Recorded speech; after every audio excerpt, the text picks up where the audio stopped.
একদিন বসন্তের শুরু জঙ্গলে এক নবদম্পতি ঘুরতে বের হয়েছিল, কিন্তু তারা হঠাৎ করে বনের ভিতর হারিয়ে গেল। এরপর তারা কিভাবে বের হবে সেটা নিয়ে নিজেদের মধ্যে কথা বলতে লাগলো। সোনালি তার স্বামীকে বলল, হ্যাঁ গো, আমরা কিভাবে এখান থেকে বের হব? চারিদিক কেমন অন্ধকার হয়ে আসছে। আমি শুনেছি এ জঙ্গলে ভূষণটি ডাইনি থাকে। আমিও তাই শুনেছি। যত তাড়াতাড়ি সম্ভব আমাদের এখান থেকে বের হতে হবে।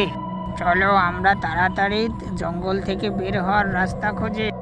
ডাইনি একবার এসে গেলে আর রক্ষা নেই। চলো আমরা জঙ্গল থেকে বেরিয়ে যাই।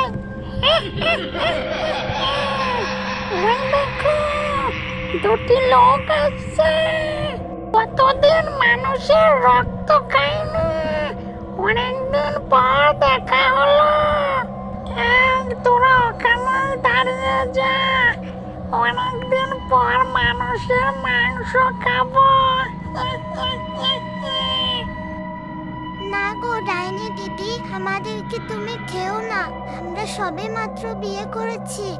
আমরা এই জঙ্গলে ঘুরতে এসেছিলাম, কিন্তু পথ হারিয়ে ফেলেছি। আমাদেরকে তুমি যেতে দাও, আর আমরা কোনোদিন আসবো না। ওর বাচ্চা, তোরা কাঁদিস না। যেহেতু দিদি বলেছিস আমাকে, আমি তোদের খেতে পারবো না। যা, তোদেরকে ছেড়ে দিলাম, বাড়ি যা। আজ জঙ্গলে কতই না বিপদে পড়েছিলাম। আজ ডাইনি দিদি যদি দয়া না করতো, আমরা বোধহয় মারাই যেতাম। আমরা আর কোনোদিন জঙ্গলে বেড়াতে যাব না।